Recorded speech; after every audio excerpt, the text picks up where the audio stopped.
Is Dean on? Not yet.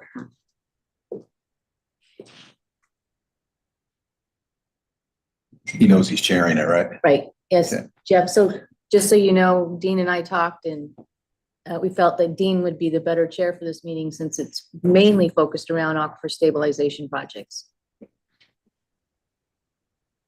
Whatever you two want to do is perfectly fine with me.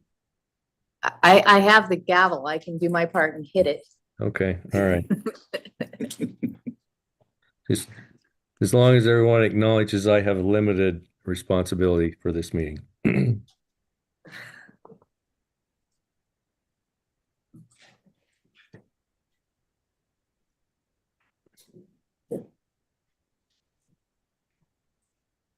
So I see the press release went out on the projected methodology shortfall. Yep. That was well done, Brian. Good job with your comments. Oh, thank you. Steve wrote most of it with a little input from the governor's office. So. Okay. Hey, Brian, can you send that to me? I'm not in very good touch with the news or anything, so. You want me to send it via email or text? I can do either, Brian. Email would be good. I will send it over to you. Brian, I didn't see that either. If you'd sent it to me, I'd appreciate this from Mark. I'll just send it to all of you. How about this? Sorry, one more job. No worries.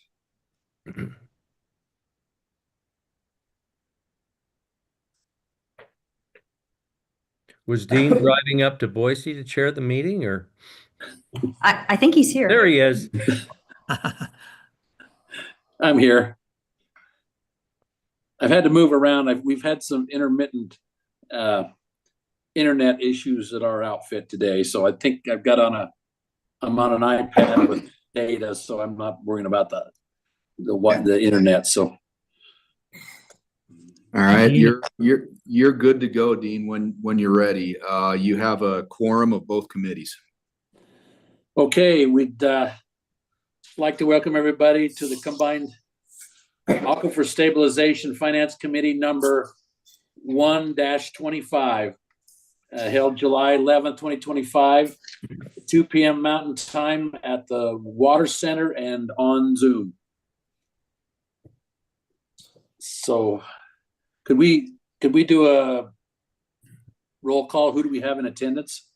Yeah, I would suggest we have Jennifer do a roll call of board members and then take attendance and note staff and guests. Okay.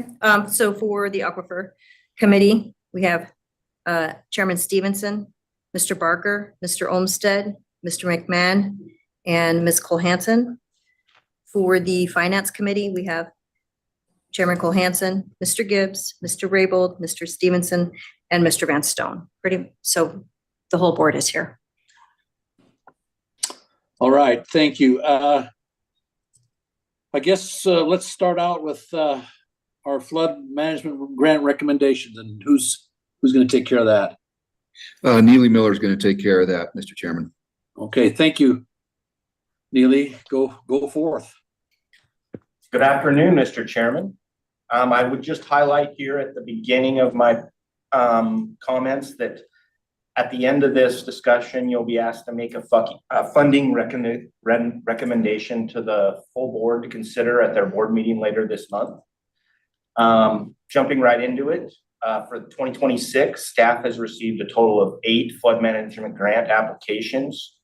These applications were evaluated, scored, and ranked according to the criteria adopted by the board.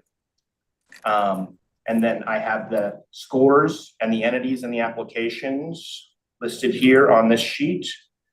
You can see the 8 applications, the types of projects those are, the breakdown by district, the score on the 125-point scale, and then there are the funds requested and the total project costs. You can see the breakdown by scoring has about 57% of those from District 3, 25% for District 2, 16% for District 4, and 2% for District 1.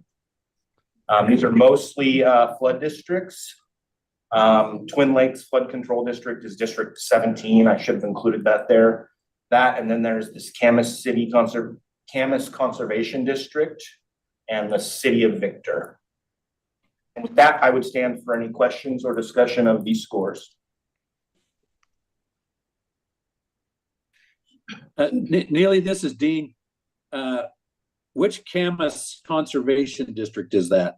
Is that the one in up in Camas County, or is that another? Which Camas? There's several. Sorry, it is the one there in Camas County here in southern Idaho. And this would be for the project for the Coral Creek Crossing Repair Project.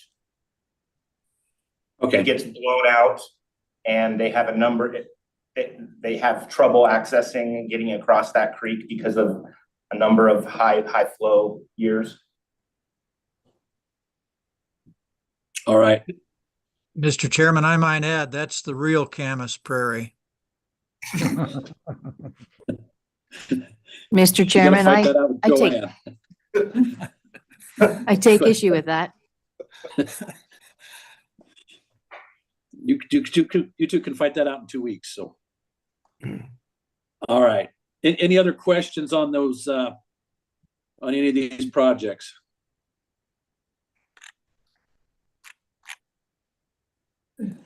All right. Mr. Chairman, I have a question for Neely. Okay, go ahead. Neely, do any of these flood control projects involve any kind of road repairs or signage or guardrails? No guardrails, no signage. Okay, thank you. Yes. Okay. Any other questions or comments on these projects? Mr. Chairman, they look good to me. It looks like they all scored fairly well and fall within the constraints of our budget. So I'm probably ready to move on and approve them. Okay, I'd entertain a motion to recommend that these projects to the full board. So moved. Okay. Second. Is there any further discussion on the motion? Okay. Do we need a roll call on this? Or no, I guess we don't, do we? No, you don't. Roll call, Okay. a voice vote's fine. This is Jeff. I have a question. Is this whole joint committee voting on this, or is this a finance committee vote, and maybe it doesn't matter? When we've done the joint committees in the past, it's both committees vote on each motion. Okay, that's fine. Okay, sorry, Mr. Chairman. No, that's a good point. Actually, I was kind of wondering that myself. So, okay, all those in favor say aye. Aye. Aye. Any opposed? Okay, motion carries. Okay, what's our next item? We'll have Justin Ferguson on this one. Yes, Okay. we will, Mr. Chairman. Okay, right. Justin, if you want to go ahead. Absolutely. Thanks for having me.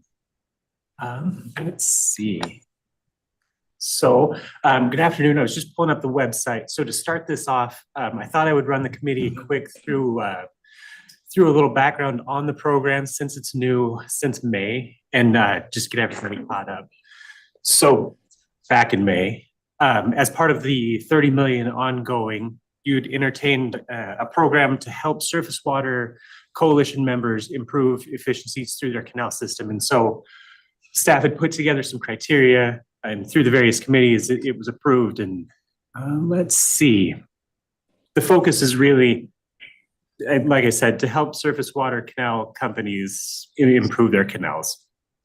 Eligible entities we have listed over here, and the funding limits is up to 100% funding per project. We left it open at your all discretion. A couple of application requirements, and these were really just things that we could bring to you all. Efficiency results likely to be achieved. We did ask for a good project proposal, make sure everything is in there, make sure it's clear, communicate well. additional project funding sources. So this was to make sure that if the sponsor is working with other entities, we can kind of coordinate that effort here in the background. And then this last one was how the project promotes state and or local priorities as they relate to the 2024 Surface Water Coalition Agreement. So with that background, actually I can pause there. Were there any questions? I kind of went through it fast. Otherwise I can jump right to this first one. Any questions for Justin? Yes, Mr. Chair, this is Joanne. I have a question. Justin, so this is intended to be funded with the 30 million ongoing from the state legislature, Yes. even though a portion of the project is not on the Eastern Snake Plain, but it is intended to benefit the Eastern Snake Plain. Yes. Okay. Sorry, Mr. Chairman. Joanne, I think that the legislature said it needs to be spent in the first $30 million in districts 3 and 4. 3 and 4. 3 and 4. I'm trying to remember what order they were in, 3 and 4. And these are all in 3 and 4, correct? Yeah, this actually falls within District 2. I'd have to double check, or District 3. 2 is over here. But yeah, this falls entirely in District 3. Right, just as Mr. Chairman, as a follow-up, these canal efficiency projects, if implemented, are intended to reduce demand back against the combined hydrologic system. And therefore should reduce demand against the groundwater users ultimately, but help with implementation of the 2024 settlement agreement. Okay, I just noticed that the resolution didn't specifically specify where the money would be coming from. And I had planned to address that at the end, but I can jump right to it. There's actually a couple of changes that I needed to make. Another one is highlighted in yellow. A couple of my number keys don't work. So as I was typing this, I missed the number 8 for 8 years. And I'll have those updates for the full board meeting here in a couple of weeks. So jumping to the proposal. So the Twin Falls Canal Company has sent in a proposal looking for $26,340,915 to work on 3, they've broken them into 3 sub-projects. So the first one would be to install some HDPE liner near Rock Creek, and then as part of their lateral one out near Castleford. The second project would be to develop an off-canal recharge basin to catch water generally to be at the start and at the end of the season when they have more flow than they need. And then the third would be to install or update some of their existing telemetry gear. And I can pause there if you have any questions. Mr. Chair, I have a question about, for Justin again. Yeah. Regarding the recharge basin. Will that recharge count towards the board's goal? I may have to defer to Wesley on that one. So how this would normally work, Twin Falls has been a partner in the board's recharge program since 2014, and I'm sure before that.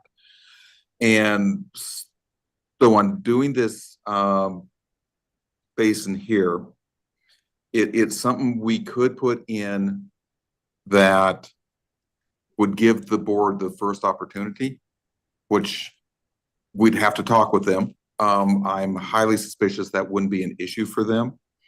And so they would run our water when it's available. And then it would be open to, if we're not using it, our standard practice is it can be used for anything else. But if that's something the board is interested, we can look about putting that in the contract, and we can look at creating a MOI with the Twin Falls Canal Company like we have with anyone else that the board's funded a recharge project for. So Wes, this is Dean. Where's this recharge pond? Is it going to be up by Murtaugh Lake? Or where is it going to be, this recharge basin they're talking about? I can actually jump to a map. Oops. And we've also got Jason Brown and Jerry Barlogi from the Twin Falls Canal Company online too, if we. Mr. Chairman, this is Jeff, and we can let the Twin Falls Canal Company people comment on it, but I think, as I recall the location of this gravel pit, it's probably not going to be compatible with the board's managed recharge program. As I understand, the part of this proposal that involves this recharge facility will be to take operational spills that otherwise might have gone out of the end of the system and recharge them there to help maintain local aquifer levels and replace the incidental recharge that was occurring from the canal transmission losses. Okay. All right, that was the question. That was one of the questions I'd had. So. Perfect. And this is a location roughly of where the recharge basin would be. Let's see, I'll jump back up here real quick. All right. Right now, the project is split into 8 phases. The company is looking at knocking out a phase a year. That said, if they're able to bulk purchase, they may be able to get a little more done every year, but right now we're looking at 8 phases. The efficiency results, and there are more detailed information in the application package if you'd like. But in lining the existing earthen canal, the Twin Falls Canal Company estimated that somewhere between about 19,000 and 68,000 acre feet of water would be saved. And that was measured using the acoustic Doppler current profiler data. Regarding the local water table, the recharge basin is designed to work with some of the concerns of the local water table. And then this last sub-project, the installation of the updated equipment would just improve return flow measuring and monitoring to help the company operate just a little bit smoother. But with that, I'm happy to take any questions. I've also got John and Jason and Jay if we have any other questions. Otherwise, I can jump to the draft of the resolution. Justin. Mr. Chairman, Al Barker. Justin, does Twin Falls Canal Company have a recharge water right for that little pond, or they can acquire one, John? You can pass that on to John.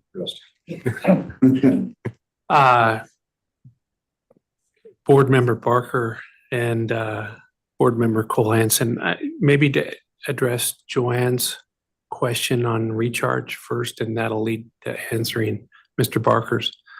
I mean, the intent when the application was made to include this recharge was as represented to address the concern locally that these losses that had occurred from the canal system had been utilized locally within the system. And I mean, Twin Falls didn't want to pick winners and losers, if you will, to their benefit, cause some detriment or impact to other local water users. So the intent with that recharge basin is located near where the lining project would be to try to, when there's either operational losses, that they can't utilize all the water that they've diverted down their long canal system, they would put that water at that recharge basin. Or if the board during high flow periods had their board's right was on, like at Murtaugh Lake, when Twin Falls has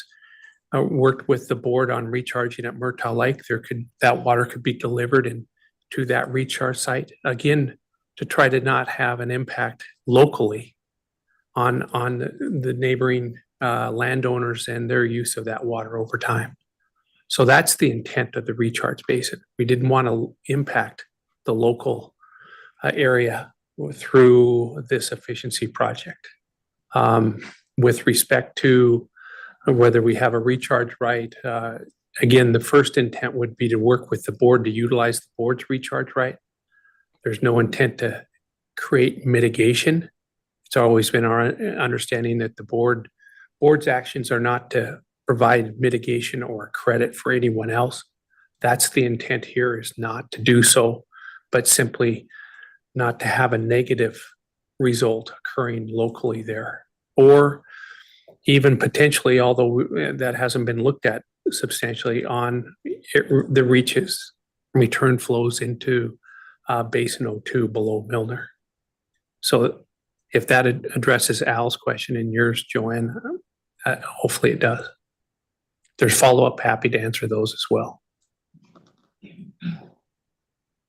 And I guess I would just add, with that range of efficiency, that all depends upon the conditions that exist each year. It's pretty hard to put a firm number, rather than, that's why there's a range, so that depending upon the flows in the canal, timing of the year, operational issues by shareholders, that number can vary up and down substantially. So. No, Mr. Chairman, if I could follow up with Mr. Simpson. Go ahead, Al. So your comment about mitigation, it seems to me that the board has taken the position in the past that we've got certain obligations, that those obligations, whatever we're doing, doesn't erase the obligations of other people to their, for example, the Surface Water, Groundwater Coalition agreement. We're not changing that by approving this. We will have a change on the hydrology perhaps, which may have an effect on that, but it doesn't change the agreement between the parties. That is that right, Mr. Patton? I mean, you made some comment about that hydrologic impact, and my understanding is, while we have a hydrologic impact, we don't affect the legal relationship between the parties to those whatever they are, settlement agreements, contracts, and so on. That's correct, Mr. Barker. Yeah, and Mr. Chairman and Mr. Barker and Mr. Patton, I would agree with that. And I mean, this will not change the reach gains in the Blackfoot to Milner reach, nor groundwater levels on the ESPA, but the intent is that it will probably alleviate some of the pressures that those issues have seen, and it may provide time for parties to those other agreements to work on solutions to sustain and address conditions on the ESPA and on the reach gains natural flow in the Snake River. Mr. Chairman, Dustin, is there a timeline for how long these projects are going to take to implement? So it looks like about 1 year on average for the canal lining, but I'm happy to ask John and Jay to make sure if there are specifics. But it's not all going to be done this fall, no, right? If it gets approved, it will correct. happen over time. Yep. Right. Mr. Chairman, Mr. Barker, I mean, similar to the New York Canal, where there's certain distance that can be achieved each year. That's the effort here. I think the timeline is 6 to 8 years, in the neighborhood of that. I do think that part of the application is to look at the possibility of acquiring the liner all up front, if possible. Cost savings benefit there, that they can store the liner. And so the more progress that can be made, the materials are there. And so the contractors they've already talked to and lined out can get moving as soon as there's funding and we can get the product purchased. Okay. Any other questions or comments from committee members?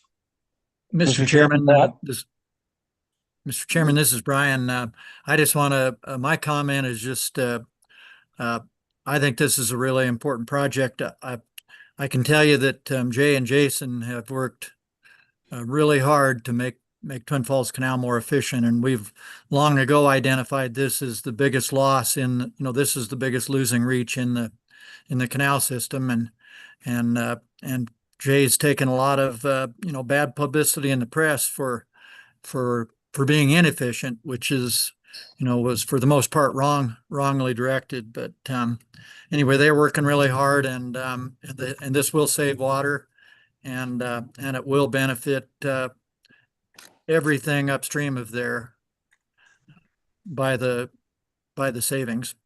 I can also say that I don't have the data, but Jay's diverted less water every year than what I did when I was manager 5 years ago. So they're working hard on it. Thanks. All right. So Mr. Chairman, I Pat. guess I have a, go ahead, Pat. So I'm assuming this is ARPA money, and given the aggressive spending structure in the ARPA funds, does this extended timeline fit the criteria to get those funds? Mr. Chairman, Pat, this is not ARPA money. This is proposed for both monies that are currently in the board's water management account and those that we would anticipate coming in over the next several years, you know, out of the legislature's $30 million annual funding commitment. Thank you, Mr. Patton. So Mr. Brian Patton, if you could, so what do we envision year one and what the funding is going to look like? How are we scheduling this money on each year? I'm going to ask Justin to field that question, Mr. Chairman. Yeah, I'm more than happy. As we develop these contracts, the idea is, and I will jump to my draft of the contract down here. In this last, now therefore it be resolved that funding under this resolution may be allocated in installments contingent upon legislative appropriation. So the idea is they would be able to ask for the full amount now. And as we develop contracts, we can work with the sponsors to parse out what those installments could look like to meet their needs. Okay, so they would come out of, each year would come out of the different, I mean, we could see how it worked each year, but where the money would come out. So, okay, thank you. So the funding, and actually just to clear that up, the funding would stay within the water management account as part of that 30 million. It would just, that way we don't have to give them the whole 26,000 or 26 million right out of the gate. Okay, thank you. Yeah, more than happy. Any other questions or comments from committee members? Mr. Chairman? Go ahead, Pat. Do we have an approximate year number to put in there? We do. Sorry, that's 8. Thanks, Justin.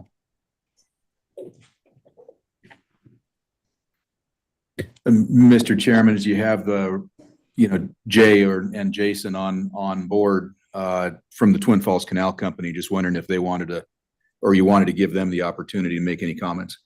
Yeah, go, if Jay or Jason would like to make some comments, go ahead. Yeah, I can. Jay, if you want to go, or if you want me to jump in, I can say a few things. So I'll say, yeah, I mean, our projection on a timeline historically has been if the canal company is setting these liners, we get about a mile a year. And that's why we put in the application language that if weather conditions allow, we might be able to get more liner in the ground quicker. If the liners, if we're able to front load the liner in the sense of going out and purchasing it and working with the contractor and saying, hey, can we do 2 miles? We might be able to do 2 miles, or we might be able to do pretty optimistically, say 3 miles. But at the time of the year that we're working, our experience has been is we've been doing about a mile a year with this liner, but we definitely want some flexibility in being able to put more liner in if we have the product on the ground and have the weather and other conditions to make that occur. Okay. Thank you. Yeah, Mr. Chairman, this is Jay. Sorry, I couldn't get my mute clicked in time. Yeah, I agree with everything Jason said. We have a contractor who seems to be very aggressive. He believes he can get a lot more of it done in a year than what we think he might be able to really pull off. So we didn't want to overstate what we could do, but we do want to be prepared if we happen to have that good winter and can accomplish, you know, the quicker we can accomplish this, the quicker we can realize the benefits from it. And so that's our hope, is to have the material on hand and to turn the contractor loose. And if he can get more in the first year than we thought he could, so be it. Okay. Thank you. Any other questions or comments? Mr. Chair, I have a question. Go ahead, Joanne. And Justin, do we feel that there might be a need to have a tighter cash flow projection than where some of this money will be reliant on the legislature approving funding for next year, and also them wanting to purchase all the liner this year?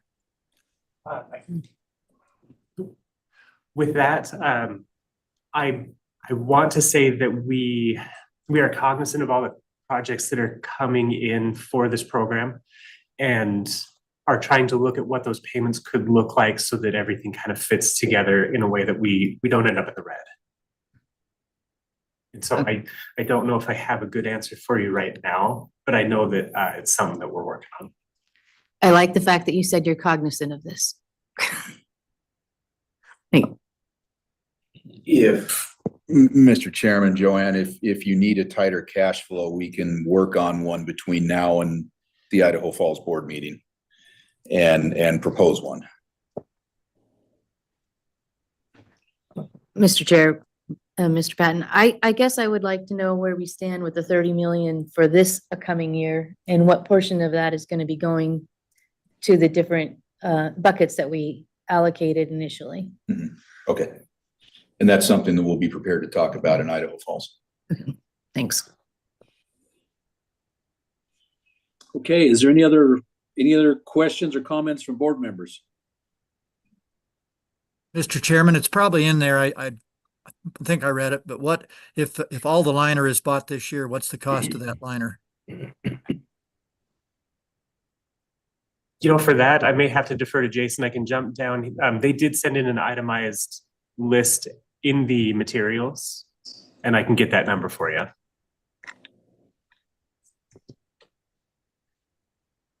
That's fine. Okay. All right. Any other comments or questions from board members?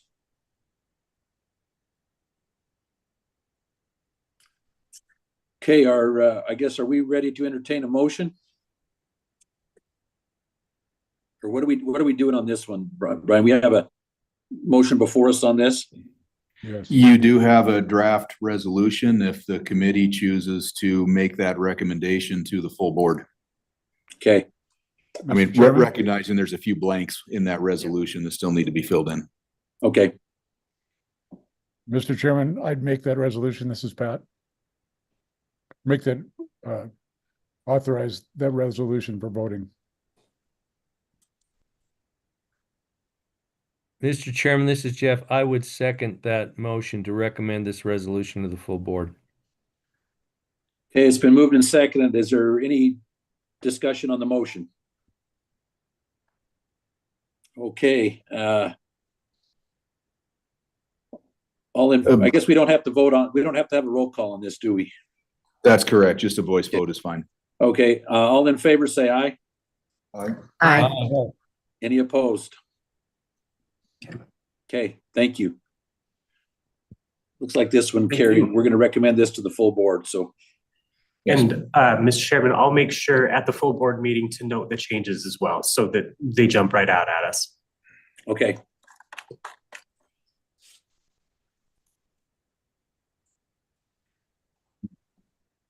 And next up is. Yeah, the recharge fees. Go ahead. Well, we've got one more under the surface water operational efficiencies program. Oh, okay.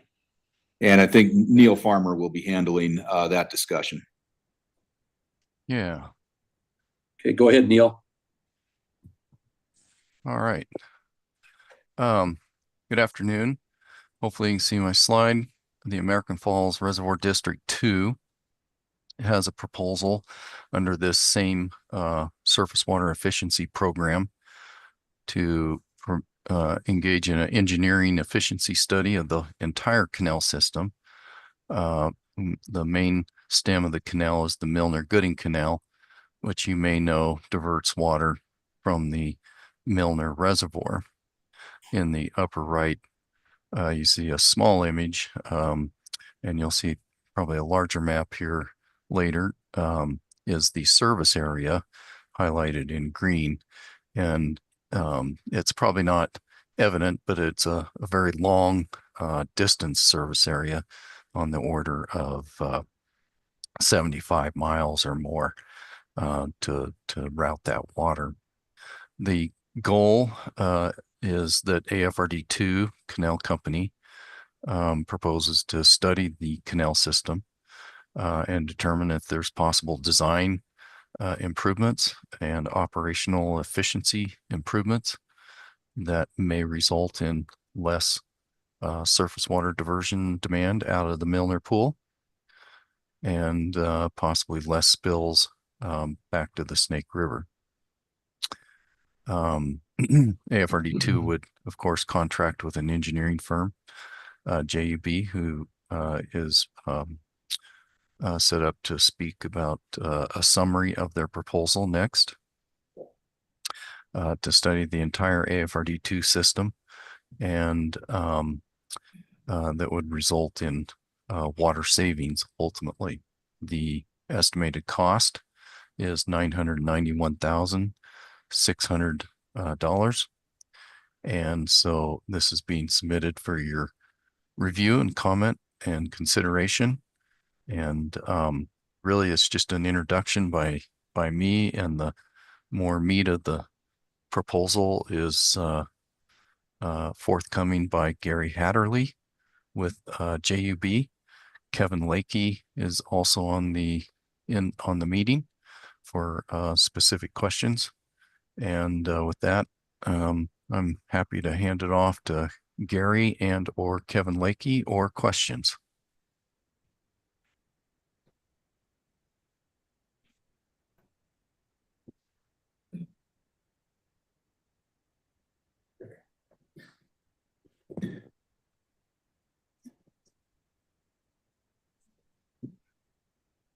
Neil, let's move forward with either Gary or Kevin. Okay. Gary, are you ready to present? I am, and if Kevin, if you want to maybe say something first, and I can go after that. Okay. Sure. Neil, can you hear me? Yep. Okay. Yeah, this is Kevin Lakey. Mr. Chairman, board members, thanks for having us here today.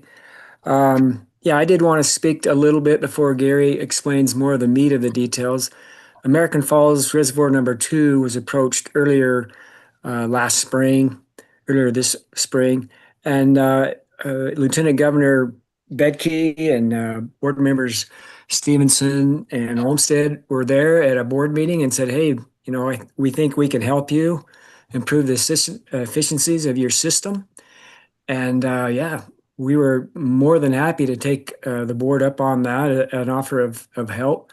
So with help of Neil Farmer and some of the rest of the Water Resource Board staff, we got in on getting the process for an RFQ to find an engineering firm to help us, and went through that process. And JUB, their office out of Twin Falls, Idaho, was the winner of that contract. And I've been super happy with what they've got going for us. I'm super excited about everything that is, and I've been around American Falls and Bigwood Canal Company for years in a different capacity, but it's been evident that we need to do something over the years to improve our efficiency, because like Neil mentioned earlier, this is a long system. We got a lot of canals that are stretched out over miles and miles, and sometimes just communication, water movement communication is difficult. So it's good to have Gary and his staff on looking at this stuff, and I'll let him explain the meat of it. And if you have any more questions for me later, I'd be happy to jump in.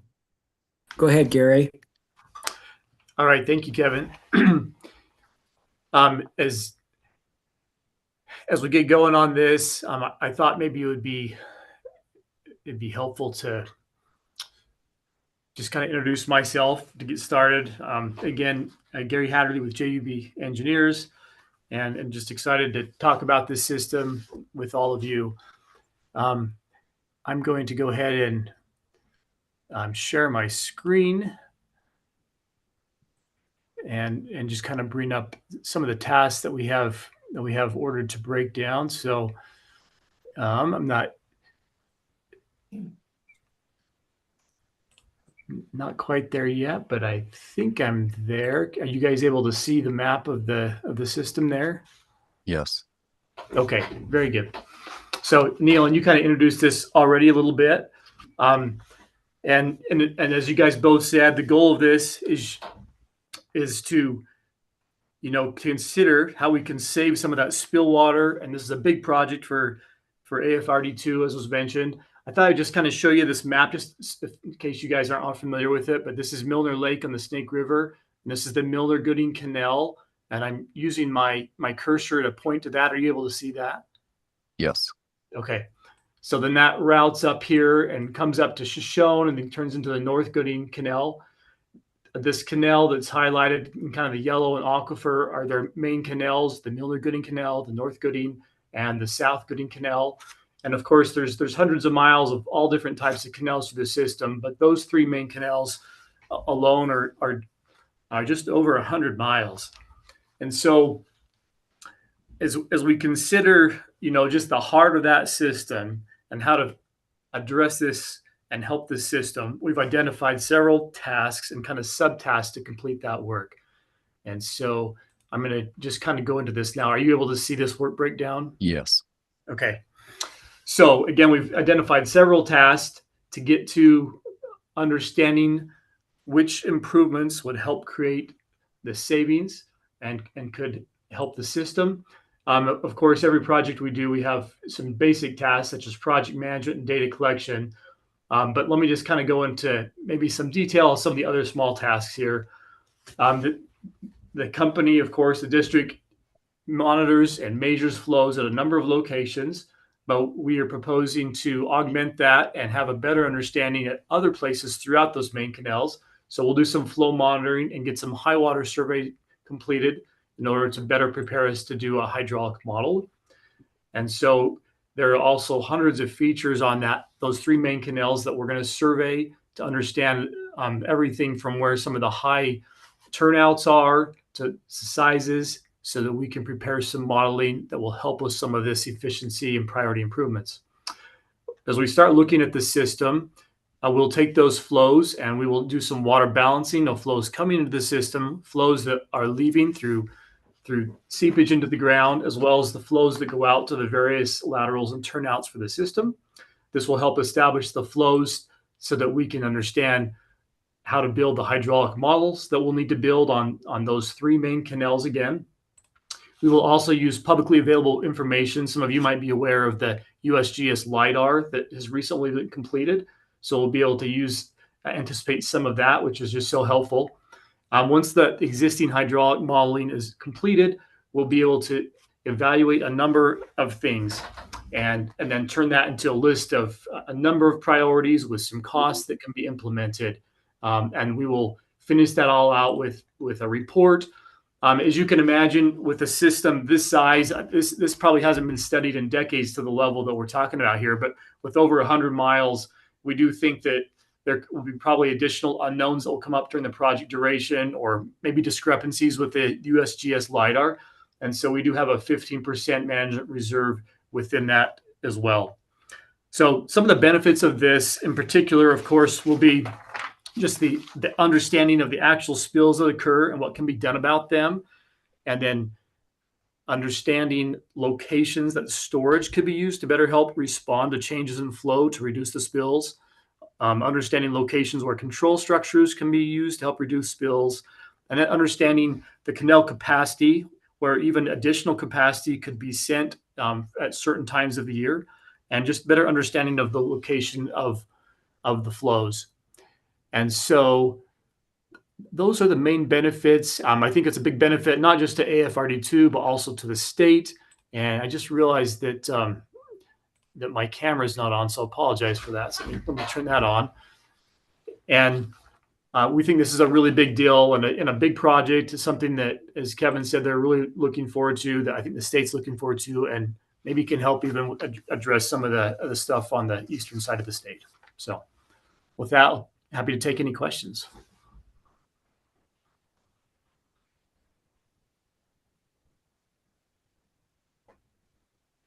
Any questions from board members? Mr. Chairman, Al Barker, once this project is done, will this information and model be available to the board and to the department for their use in water right evaluation, and for the board and us looking at whether or not we can find other places to do recharge on the system? I can take that if, yeah, I think American Falls too would be, willing to share that information. I know sometimes I've been around water management long enough to know that most water users hold their cards pretty close to their hand or to their chest, but I'm willing to share the information by all means. And I maybe went through a little quick, but at the end of the project, we will be preparing a report. So that will be able to be shared as Kevin, as you see fit. So. Well, Mr. Chairman, it just seems like having a model available would be useful for water management in the future. And if we paid for it, we probably should have access to it. I would agree with that. Any other questions or comments from board members?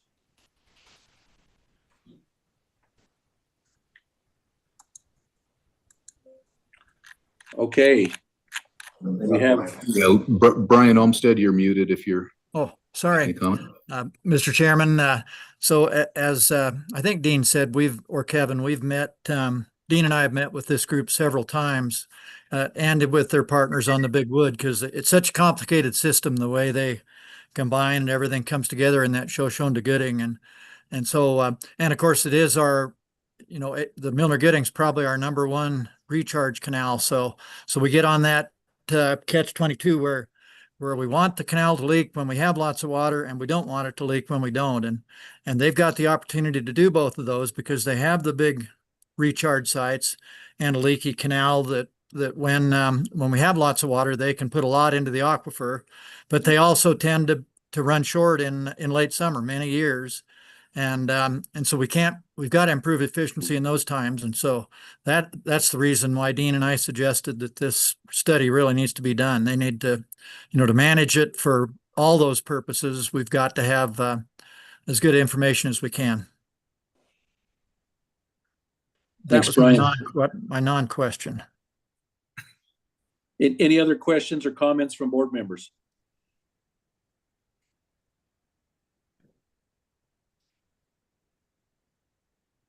Mr. Chairman, Pat?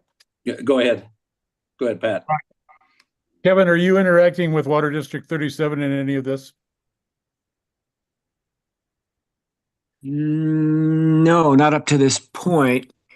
It's been mainly just within our system. We're looking at issues within the American Falls system, but we have not interacted with Water District 37 up till now. As someone who's worked both sides of the fence, do you see any advantage to that? I'm not sure what you mean by that.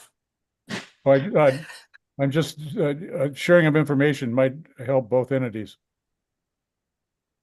Oh yeah, I think that the question that Al Barker asked earlier about sharing information, I think it would help Water District 37 too if they had a little better idea of what we were doing upstream from where we enter Water District 37, and then as we pass through Water District 37, I think they would for sure could benefit from the information. Yeah, it should go both ways too.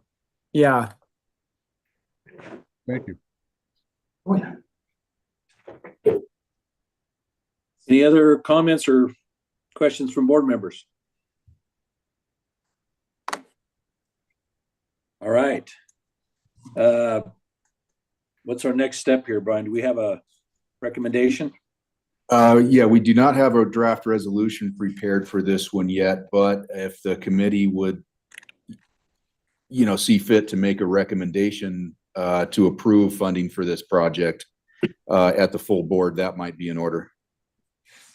Mr. Chairman, this is Jeff. I would move to make a recommendation to the full board to support this project. Funding for this project, yeah. Okay. It's been moved and seconded. Is there any discussion on the motion? Okay, being none, all in favor say aye, that we Aye. move this forward. Aye. All right. Any opposed?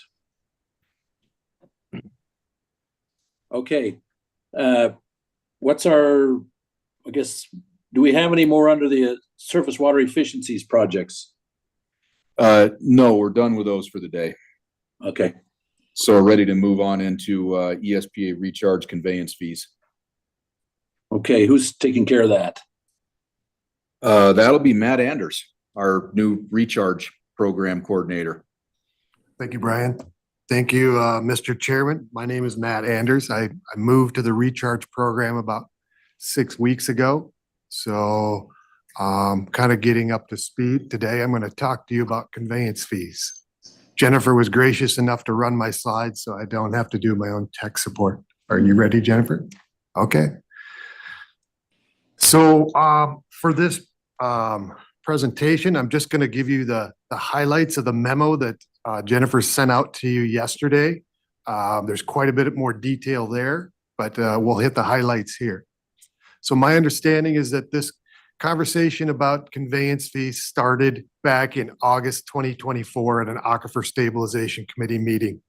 The committee was talking about renewing conveyance contracts and then started talking about possibly needing to update some of the fees and some of the way we do things in paying our partners. So the guidance from the committee at that time to staff was to take a look at it, do some evaluation, and come back with recommendations. So that's what we're here today, is to provide our recommendations back to the committee. So let's start with what our current fee structure is. So on the screen, this is the conveyance fee structure. What you'll see is it's different for the lower valley versus the upper valley. And it's also different within each portion about when you're wheeling water, how much you get for that. Next slide, please. Staff has identified some difficulties and inconsistencies with the current fee structure and process. The first that was obvious from the previous slide is that there's different structures for the upper valley and the lower valley. And maybe we want to just look at a flat fee to even that out and to make it easier. The second kind of difficulty is variability in annual payments. It can make budgeting both for the water board and the partners difficult. If we have two, really good water years with lots of recharge, we can deplete the account that we use to pay the conveyance fees. We have a couple of dry years or a series of dry years. We could end up carrying over a large amount, maybe larger than we'd like to in our accounts. And then the final kind of difficulty is many of the partners are nonprofit organizations. Large payments in some years that are unexpected could jeopardize their nonprofit status. So this slide here is the first of two slides to look at maybe what a flat fee could be. So what we have here is the average conveyance fees paid by the water board over the last 5 years in the table on the right, broken down by year. It averages from somewhere in the $6 range to almost $8. If you want to average that, if you want a more general number, just the conveyance fee over the 2019 to 2024 period paid by the water board is about $6.80 an acre foot. Next slide, please. To look at what the partners, about what they're getting per acre foot of recharge is, we created this table. On the left is a column with who the partner is. The middle column is their 5-year average in per acre foot. And then their on the right column is a 11-year average. So the difference between the 5-year and the 11-year is just the 5-year is what they've been making based on the current fee rates, and then the 11-year is just what they made over the entire program. Next slide, please. The next thing we did was evaluate a way to reduce variability in payments from year to year. We used data from 2014 to 2024, and we assumed a flat payment rate of $750. We looked at 3 methods to update or to take care of some of the variability. The first one was a 3-year average calculated in cycles. So the idea would be calculate the average of the last 3 years, and then for the next 3 years, that's what we would pay for conveyance fees to each partner. The second method we looked at was a rolling average. That was just every year we would calculate what the conveyance fees that we're going to pay based on the previous 3 years of recharge. And then finally, we looked at an annual limit on conveyance payment method, conveyance fee payment. So what this would be is we would work with the individual partners, and for each one of them, establish a maximum that we would pay in any given year. The idea is that if it's a big recharge year and they recharge more than that, anything over that limit is carried over into subsequent years and then paid out to the partners. But if they recharge less than that, they just get paid the whole amount if it's less than their limit. Next slide, please. So what we found is that averaging methods do not eliminate the variability. So in the figure on your right, this black line is the estimated total conveyance fees paid in a year from 1980 to the present if we had recharge back to that. What we see is large fluctuations in total fees paid in a year. In low years, 1 to 2 million, in high years, 7 to 8 million. Next slide, please. So here I've added a blue line for, this is the average, 3-year average in terms of cycles. What we see from the results is it does smooth it a little bit, but we still have the large fluctuations. Next slide. Same is true of the rolling average. Smooths it out a bit, maybe delays it a little bit, but still we have large fluctuations in the payments. Next slide. And then finally, the green line is the annual limit on conveyance fees. It smooths it out. This line's a bit idealized, but generally it just shows that it smooths it out. So our recommendation is to use an annual limit on the conveyance fees, fee payments. Next slide, please. We talked to some board members informally, and the guidance we received was go out and talk to some of our partners and see what their reaction would be to these proposed changes.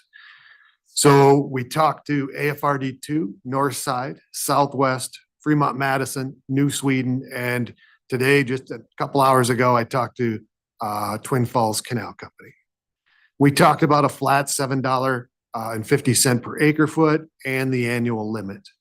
Generally, what we got back was everybody was supportive of those 2 proposed changes.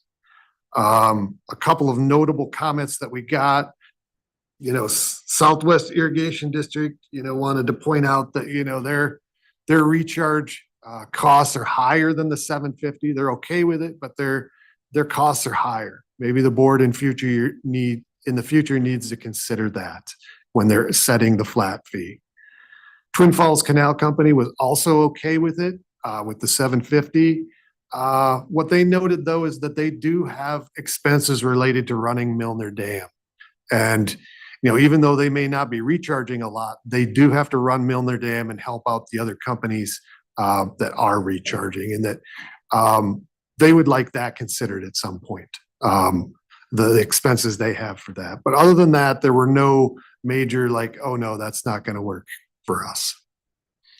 Next slide, please. And the last thing I want to talk about is contract length. Currently, there's 2 resolutions to authorize conveyance contracts. A 2016 resolution for the Upper Valley limits the contracts to 1 year. In the lower valley, there's a resolution from 2019 that limits it to 5 years. The staff, we like the 5-year better. We would like the upper valley to be on the same timeframe as the lower valley. So our recommendation is to update the conveyance contracts to 5 years for the upper valley. Next slide. And this is just a summary of our recommendations. And with that, if there's any comments, discussion. Okay, members of the committee, any questions? Mr. Chair, this is Joanne. I have a couple questions. Go ahead. I like the idea of the flat rate. I do. And you mentioned that if we pay them not enough in 1 year, it could be trued up in another year. But if we pay them too much and they didn't recharge that much, do we also true that up in future years? And then what happens at year 5 if they choose not to re-sign? Okay, that's a lot of questions. Madam, or Member Cole-Hansen. So the first thing, I don't think our idea was that we would ever pay them too much. Let's say in year 1, they recharge less than their amount. We would just pay them that, what they did actually recharge. So we would never be overcharging. I think on the other end, though, we reassured the companies that they would eventually get all of their money within the contract. Because there was a couple questions like, you know, we're carrying over money. Are we ever going to get it? Yes. By the end of the contract, they would get it. I'm sorry, I forgot what your other 2 questions were already. You answered them. Okay. And I do remember in a previous meeting, we did talk about that if they, that we would only pay them for what they recharged if they didn't meet the minimum. Yes. Yep. But yes, at the end of year 5, is the feeling that we would have a lot of overages that we should have some money in the budget for?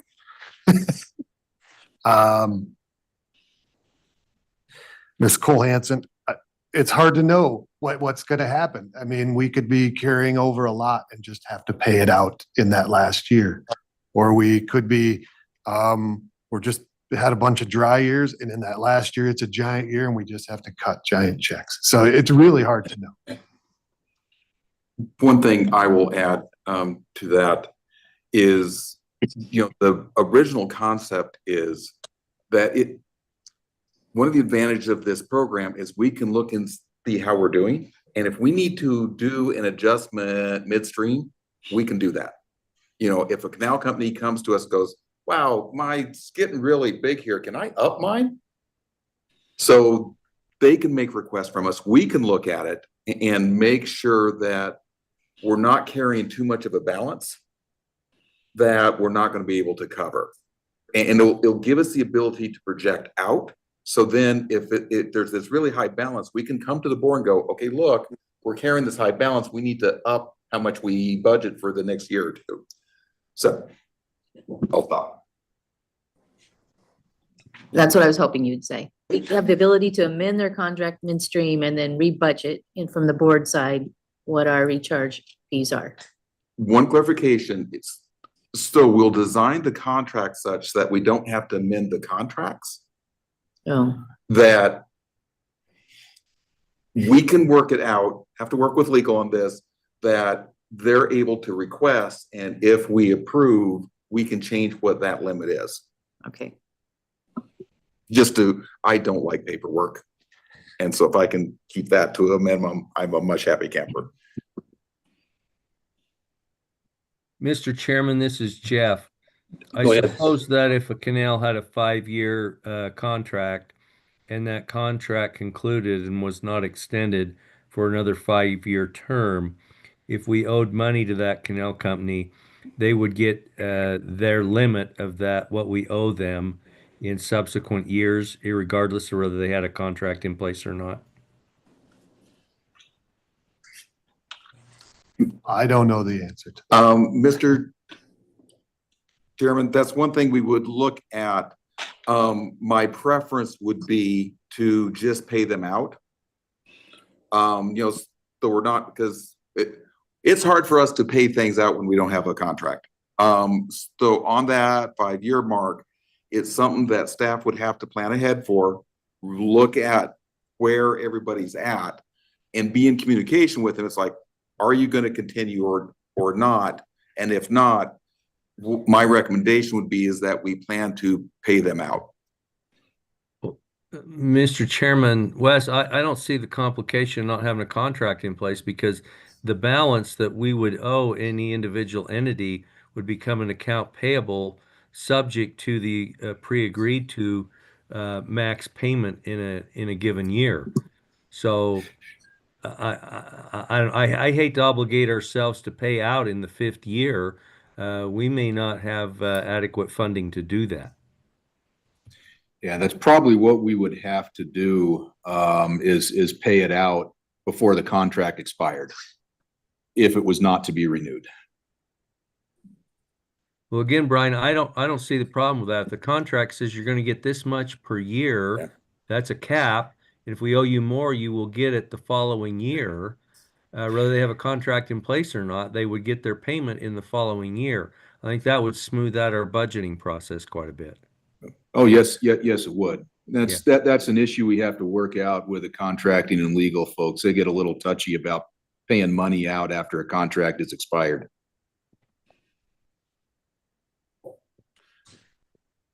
So this is Dean. I have a question from Matt and Wes. I guess how many of these people, these entities, either districts or canal companies, is this a problem for? I mean, is this been a complaint, or is this a big problem, or is it just a few of these companies that have this issue? And so, excuse me, Mr. Chairman, specifically what issue are you talking about? Are you talking about the wide swings? Yeah, the wide swings, sorry. The wide swings. And the tax issues. Right. So, and Matt can correct me here, but of the people that he talked to, at least that was not mentioned from them that was an issue. From one of them, it was mentioned that they could see it being an issue, for other people. So at least we've heard that it's a potential issue out there. We have not heard directly from someone that it is. But there's no question it's definitely an issue for us as far as those wide swings go. Right. And I get that part. I just wanted on the other side. What was okay. All right. Any other questions? Mr. Chairman, Pat McMahon.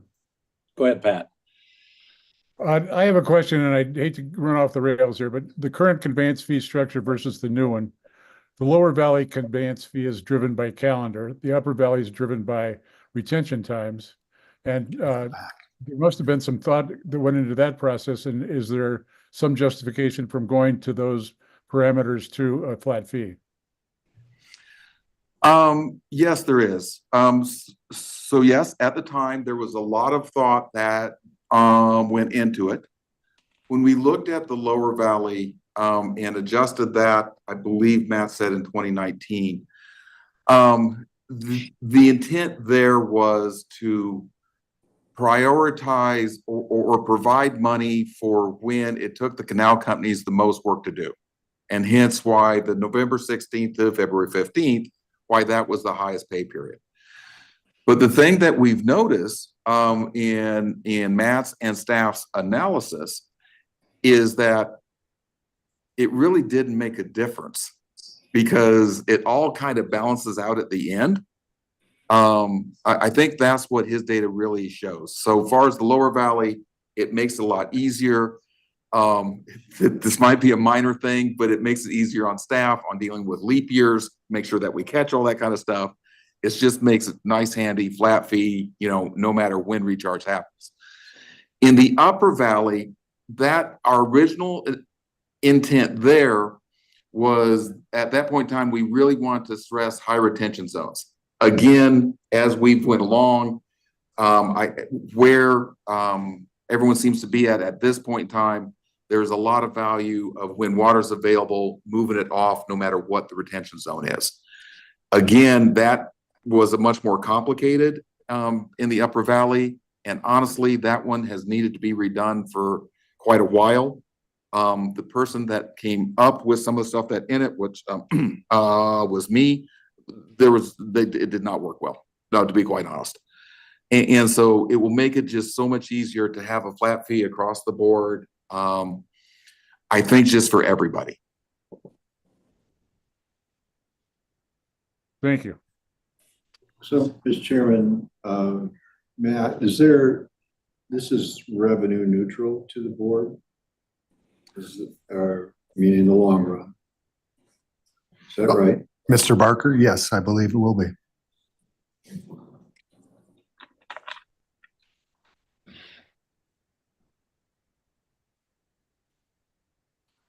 Okay, any other questions, comments?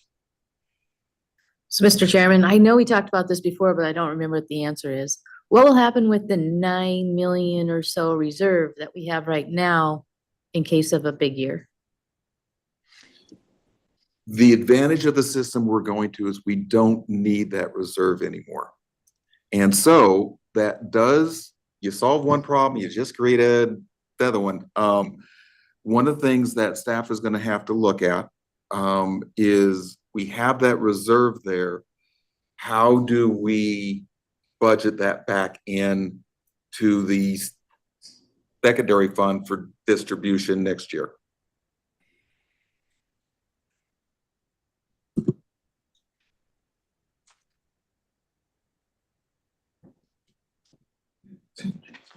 Any other questions?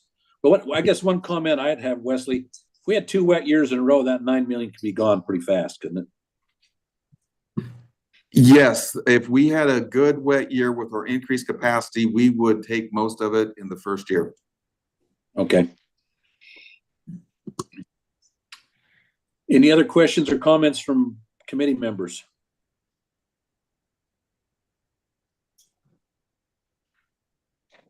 Okay. Do we need a recommendation on this one, Brian, or? If the, Mr. Chairman, yes, if the committee sees fit to make a recommendation on this payment structure. We don't have a resolution, though. No, no resolution Okay. yet. All right. Mr. Chair, I move that we adopt this, that we recommend to the full board this change in the recharge funding structure to the 5-year contract and the flat fee. Okay, do I have a second? Second. Okay. We have a motion, a second. Any discussion on the motion? Okay. All in favor, say aye. Aye. Aye. Any opposed? Okay, thank you. The motion carries. Okay, what do we have next? You have ESPA recharge infrastructure projects. Okay. And Matt Anders will lead that discussion as well. Okay, Matt. Okay. Go forth.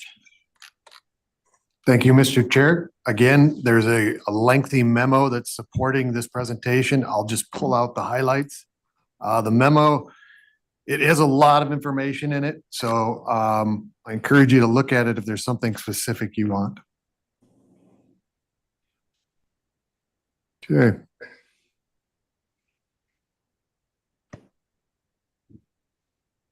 All right, we can go to the next slide, please. Okay, so the first thing I'm going to talk about is existing projects and give you an update. Next slide.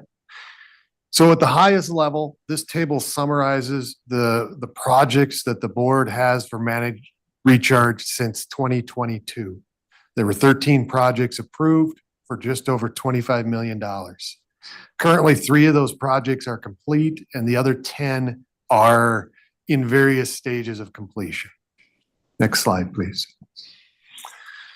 So this table is also in the memo that I provided. This is all 13 projects. It provides information about capacity, how much money's allotted to it, and on the far right, a description of the key finding or the key milestones and things that are being done. Next slide, please. I don't plan to go into each one of these. I will point out that the top one here, the Egan Bench, this is a Fremont Madison recharge well complex, that one, we've received a few questions about what we're gonna do this fall. So this fall, there will be in September, there will be a recharge test. We think it's gonna go 30 days. We're gonna look at water quality. We're planning to do a dye test. So there will be quite a bit of work that will be done on that one this fall. But if there's any other ones that somebody wants a little update on, we can do it. Otherwise, we can move on to the new projects. Okay, why don't we move on? Okay, thank you, Mr. Chairman. One more, please. Okay, so here's a table from the memo that's summarizing 5 projects that the Idaho Water Resource Board received proposals on in the last few months. We prepared this table just so you can see it all in one place. Over the next few slides, we're going to go through each one of these and briefly give you some information about them. Next slide, please. So the first one I will talk about is by Progressive Irrigation District. We're calling this the South Fork 2 or Phase 2. On the right is a map of the ESPA. The green dots on there are the 6 proposals we're going to talk about today. And the yellow arrow indicates where the one we're talking about is on the Eastern Snake Plain. So this is a 15-acre basin. They've requested $3.4 million for this project. It will be to buy land, excavate, and put all the infrastructure they need in place to operate it as a recharge site. The estimated capacity is 28 CFS. We've done a 20-year cost estimate on this. The way that was prepared was we looked at the capital cost, and when we estimated what the conveyance fees will be over 20 years. And then we divided that by what the estimated recharge will be over 20 years. So that will be, we came up with $63 per acre foot for this site. Each one of these sites will give you this number. It's all calculated the same way, so that you can do an apples to apples comparison between sites. We used data from the ESPAM model to determine that recharge after 5 years, 14% of it will still be in the aquifer, and 50% of it will return to the Snake River within the 12 to 16 months. And the reaches that it's going to return to are listed there in the final bullet. There any, I'll give you a chance now to any discussion or comments or questions about this site.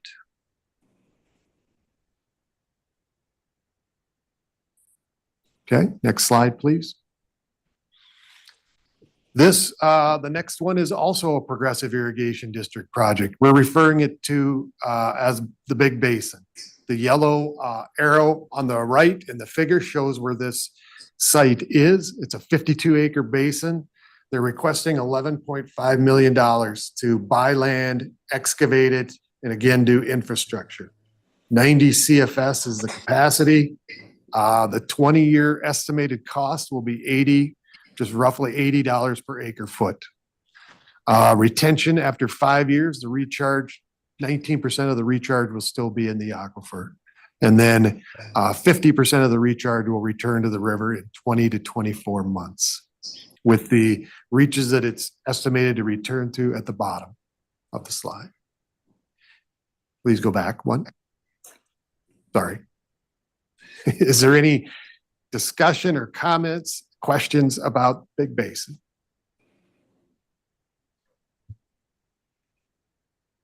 Okay, thank you. Next slide, please. The next one is the Burgess Canal Company. We're calling it a recharge complex because it involves both a 30-acre basin and a well. The yellow arrow is on the right, shows where this basin falls within the Eastern Snake Plain aquifer. The estimated capacity is 50 CFS. The 20-year estimated cost is $33 per acre foot. ESPAM is telling us that 24% of the water will be that's recharged will be in the aquifer after 5 years, and 50% of the water recharge will return to the river within 24 to 28 months. And then again, which reaches of the river it's returning to are along the bottom. Any comments or discussion for the Burgess Canal?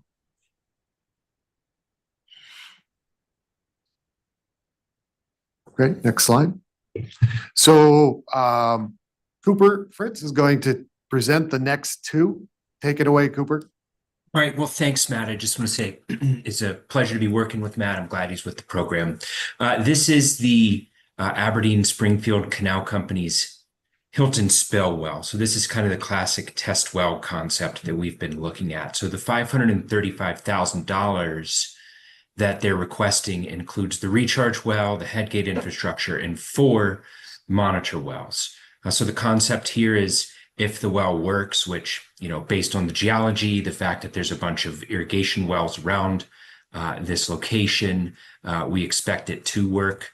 But that's all included in this. So a little bit higher than your average recharge well if it's just by itself. But, if this test well works, then I guess the concept is to do a phased build out until we get to 100 or more CFS here. The 5-year retention is good. The 50% response is fine. What's really cool about this one is the near Blackfoot to Neely reach impacts, really getting good returns to that reach. The other pretty neat thing about this is we're looking for isolated areas to, develop these complexes. There are no municipal source water impact areas within a radius of 7,500 feet from this area. So I think it's a pretty good spot. Next slide, please. Okay, great. So then we're going to kind of veer into the results of a conceptual project that occurred this past spring. We're moving back up to kind of the Rigby fan area. And ultimately, we're going to go into a proposal, but first kind of an overview of the conceptual project. So what they did here, the Harrison Canal Company irrigated an 18-acre field continuously for 18 days using existing flood irrigation infrastructure, and they were able to get about 360 acre feet into the ground, which averages about 1.1 acre feet per acre per day. They claimed that this was probably an upper tier field to use, but not necessarily a top tier. So,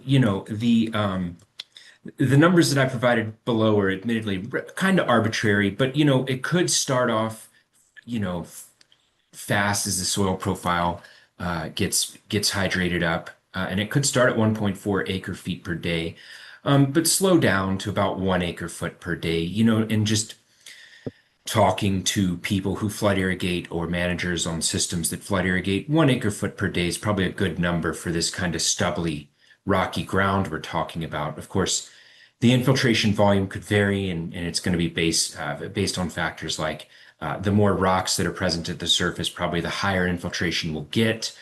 The shallower the soil, the higher infiltration. And then there was some evidence that even this field, this kind of top tier field, was kind of slowing down over the run duration. But still, an acre foot per acre, it seemed to be like what it was doing, 1.1. Next slide, please. Okay, so based on the conceptual project, they want to do a pilot project now. And the Harrison Canal Company wants to use existing flood irrigation infrastructure continuously while the recharge right is in priority up through May 15th. So whichever comes first, May 15th through the end of the water right. And then they want to, take a couple weeks for the field to dry out and then plant a late season crop. So at one point we were even terming this kind of the first crop as recharge. But moving on, they want to do up to 7 40-acre parcels throughout their system. So, there are 120-acre parcels of this rocky, stubbly ground that they can get water to, but the problem is ditch capacity. They can't get 120 or more acre feet per day there. So they want smaller sized parcels, and then they want to rotate them over the course of this 5-year pilot project. So this brings up, they want us to approve the parcels, in the early winter preceding the spring recharge season. So I just used 1 acre-foot per day just for easy math. We got the opportunity to get about 200 acre-feet per day in the ground, which gives us, using a series of assumptions that are kind of it's got to do with the May 15th date. At this point, we get to 10,500 acre-feet per recharge season. Next slide, please. Thank you. And then the payment structure. So they're proposing $75 per acre as a standby fee paid each year. $50 to the landowner and $25 to the canal company itself for administrative costs. Then if the water right comes into priority, a different fee structure kicks in, and that's $400 flat, not, essentially $350 more, or $400 flat per acre to the landowner. And then the Harrison Canal Company would collect all of the wheeling fees. And that would be paid out to the landowner if it's used until May 15th through the end of the recharge right. They also want about $175,000 total over 5 years for measuring device and delivery lateral improvements. They think that for $5,000 each year for each 7 parcels, they can do a measuring device and get the delivery laterals ready for the following season. And so combining all of that brings us to a total of $735,000 in the request.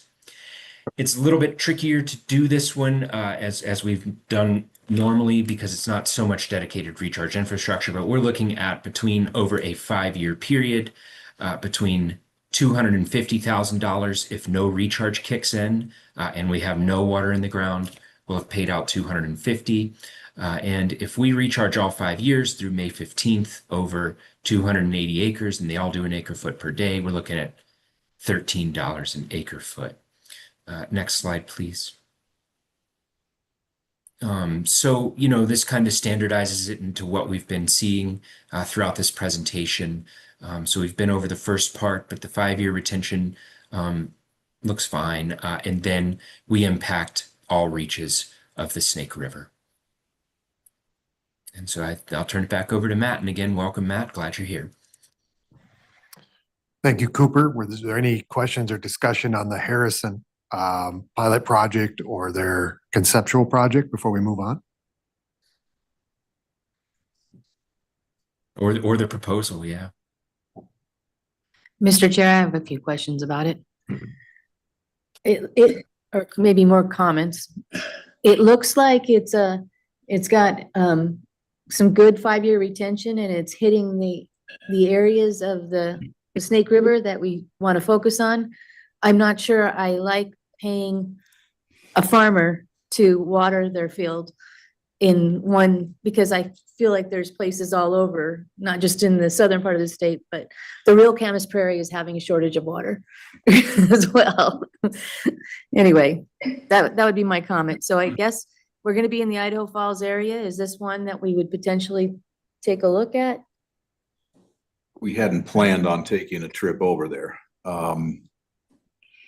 We could potentially see if we could make that work, though. If there's interest by the board in seeing it. And maybe there's not, but I Mr. Chairman. at this point in time, I would probably move to table this one off of the list of the potential recharge projects until we had a better plan or more information. Mr. Chairman, this is Jeff. Brad Butters contacted me earlier today. He wondered if coupled with the other sites that Bonneville Jefferson Groundwater District was proposing to Taurus at the July meeting, that if we wanted to go out into this area and look at potential recharge areas. And I told him we would get back to him on that. So I think that could be accommodated. I guess we just have to look at our schedule and how much time we have that day. Okay. Okay, and then I have a follow-up. I have a question on this, Dean. I'm curious why the retention times are so much different on this than on the progressive irrigation phase 2 site. There was only 18% return to the Snake River between the near Blackfoot to Neely, and this one's like 33, and they're not that far apart. Mr. Raybould, we can dig into that and figure that out, but it would most likely what's happening, it's falling into a different model cell and it just Okay. has a little different place that it's going. But we'll follow up on that. Okay, and then, Mr. Chairman, I would suggest that maybe we've had all these explained to us, that rather than bundling them, we maybe make recommendations on each one of these proposals, rather than trying to group them. Jeff, I'd agree with that. I have one more question. I have a question on the Hilton Spill site. With that injection well, were they going to try to get below the perched aquifer into the regional aquifer there? Or, one of the problems with the Hilton Spill has been it's the retention time so slow. But is that, or what is their plan there? Do you know? Mr. Chairman, yeah, that's the whole goal, is to get down to second, third water. Okay, that's all I had. Okay, did we have any more projects? Was this the last one? No, Mr. we have Chairman, go ahead. yeah, ahead, this is Brian. Brian. I still have a question on the Harrison. This is something that we haven't done before. We've been asked to fund incidental recharge or flood irrigation essentially for quite a few years, and we've always, at least to me, it's always been a real slippery slope because I don't see any long-term. We're not making a long-term investment here. This is a pilot project, I understand, and maybe it's worth investigating. But the reason I like the basins is that once you've converted it to a recharge basin, it's going to stay a recharge basin, not just 20 years, probably 50 or 100 years. That we're going to need recharge forever. This is not going to go away, and it won't become a center pivot or a house if it's a recharge basin.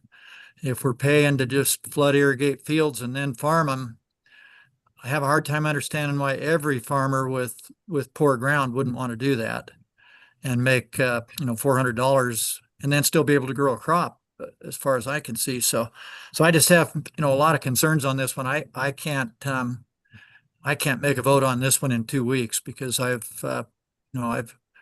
been had this proposal for 20 years from, flood irrigation is very important. It's the lifeblood of the upper aquifer, but, we've never paid somebody to irrigate their fields. And then I have the same question for Matt that Jeff did on these retention times. And I've had this question a long time. I've always considered the high C to Shelley a losing reach. And so the aquifer is lower than the river. I mean, I'm assuming where we're putting in these recharge basins, it's 100 feet below the ground. How do you turn a losing reach into a gaining reach by recharge? Hard time to understand that, but that's maybe that's more complicated than can be explained right now. But just a question I have. It seems to me like the water's not going to come back to the river until the river is below the aquifer. Thank you. Okay, is there any other comments or questions for Matt or Cooper? We do, Mr. Chairman, we do have a few more slides. Sorry, go ahead. Okay, so we just got a couple more slides. This is a slide that's in, or a table that's in the memo. What this is an example of existing recharge projects. So the sites are on the left. In the third column, the estimated cost per acre foot recharge. This is the cost per acre foot using the same calculation method that we use for each of the proposed projects. So you can do an apples to apples comparison of these existing projects that we have. This is the upper valley, and then I'll show you in a second the lower valley of the cost per acre foot. The other things that I added on this slide is the far right column. It is the 2015 to 2024 actual cost per acre foot. So no more estimates. It's just a this is how much we spent and divided by how much we recharged. Unfortunately, the upper basin, there's only one site, Egan Lakes, that has enough data. Next slide, please. But in the lower valley, we do have several sites that have been operated long enough that we can see in column 3, this is what we would estimate it to be. And in column, the last column on the right, this is actually what we've done over a 10-year period. That number may decrease a little bit depending on how much capital expenses we have on these sites, but it's showing that our estimates in most cases are pretty good. Next slide, please. Yeah, well, can we go back? Can you explain why that's 3 times what our estimate was? Richfield, do you have an estimate? I can answer that one. The number on the far right is really obviously dependent on how much recharge you can actually do. And so with the Richfield site, the reason that number is so high is by the time it was put in, there's not been a lot of opportunity to use that site or for very limited periods. And so that's why that site, the actual is higher. There hasn't been the water to recharge in it. And so therefore, hence you get a higher dollar value for right now. So those costs per acre foot include the capital investment upfront.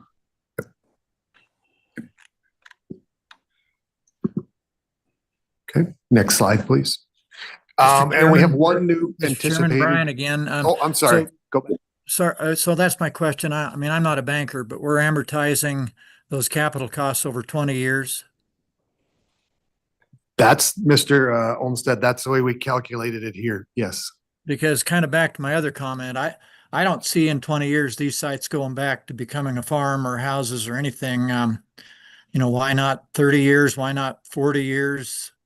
I mean, I just consider these permanent, permanent recharge sites, but maybe we can't make that assumption. Still, Board Member Olmstead, I'll give a shot at that. You're absolutely correct. A lot of these sites were developed, especially in the lower valley. I think it's a very safe bet. There's no question that 20 years is somewhat arbitrary. The thinking at the time of using the 20-year number is after 20 years, what's I think predictable is some of these sites are going to require more capital investment as far as infrastructure improvements. It's going to start to degrade. Hopefully we'll get more out of it, but that's why we just went with the 20 years is it seemed like a good long time. But you're absolutely correct. A lot of this stuff, especially in the lower valley, there's not a lot of complicated stuff in there. But even when I start thinking about it, it's like, as far as check dams and whatnot are probably going to have to be replaced. Thanks, Wes. Okay. So we do have one anticipated proposal that we haven't gotten yet. We think we're going to get it next week from Northside Canal Company. On the left, the figure on the left, the yellow arrow shows where this falls on the ESPA. On the right, we've zoomed into the actual project area. Wilson Lake there is on the lower right. The canal runs from lower right to upper left through that lake. The 3 stars are what it looks like they're proposing the feasibility study will be. At this point, we think we're going to get it next week, and we would like to propose it and talk about it at the meeting on the 24th and 25th, but we'll see what we get in the door. And then one more slide. And then letters of Before support. you move on to that. Yeah, go ahead, Chairman, Mr. Barton. on that, Yep. North side. What benefit do we get, does the aquifer get out of doing a recharge site at the downstream end of the aquifer? Go ahead. I'll take that one. Actually a fair amount, because what we've seen from both the milepost 31, 29, and the north side, if you remember back far as the animation map that's presented usually in August about how the aquifer responds. What we've seen happen in this area through the 2017, 2018, a lot of water went into the aquifer, and it really raised it throughout that whole kind of green area that you're looking at in the lower part of it. As time has gone by, you've seen that it's switched from being caused from natural recharge to being caused by managed recharge. It's actually kept that level up higher. And what we've seen from that is the water levels actually are expanding to the east. And we're increasing the stream flow or the spring flows at Hager in that area too, right? Yep, for the Swan Falls, Mr. Barker. That would directly help the Swan Falls minimum. Right, okay. But one comment I have on these is, you know, this is when the big water comes, these are sites that can take a lot of water. And I think the conversations I had, this one could take maybe twice what Wilson Canyon. Is that what they've told you, Wesley? You know, so Wilson Canyon's an anomaly, that it's a pretty small area that does a tremendous amount. That's partly what the study is going to help is how big an area do we think we can put under recharge, basically. So it depends on which site that looks more favorable after the study. The kind of middle star to the north central part of it, yes, thank you. That potentially could be a really large area. And so then, yes, it could be like double. You know, I suspect the other stars would be smaller, but that's the intent of the feasibility study, is to get a better handle on how much is it going to cost and how much are we going to get out of it. Thanks, Wesley. I've been out in some of that, and that's pretty rough country there. So, all right. One more slide. Yep. Just to let you know, in terms of letters of support, we received one letter of support for the progressive irrigation projects from Brian Murdoch. We do anticipate more letters from some of the groundwater districts, but this is what we've received so far. And with that, that's all I have for slides. Thank you, Mr. Chairman. Okay, do we want to, Jeff talked about probably we want to look at these project by project, or how do we want to do this, Brian? Yeah, Mr. Chairman, I would suggest we rewind Matt's slides, and that would give you an opportunity to you know, take that project by project, if that's what you want to do, and make a recommendation on each project individually. I think that's something we probably want to do. Is the committee good with that?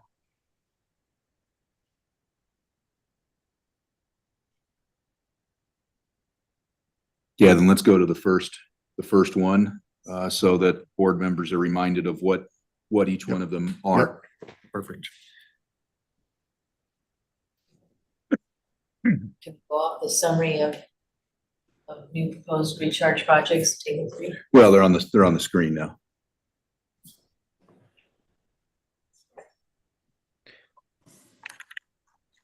Mr. Chairman, I have a question on this one.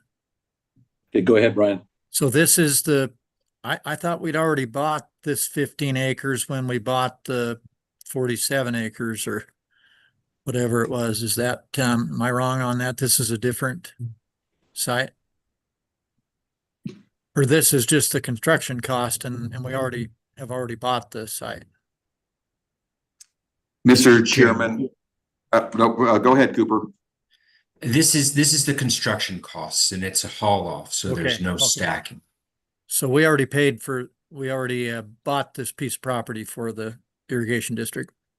That's correct. And it currently has the pile of material still on it. This would go where the pile of material is right now. So yeah, right now it does, yes.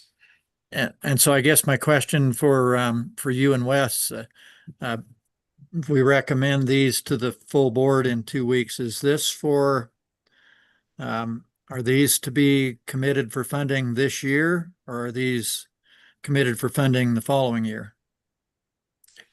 Mr. Chairman, Board Member Olmstead, I'll tackle that one.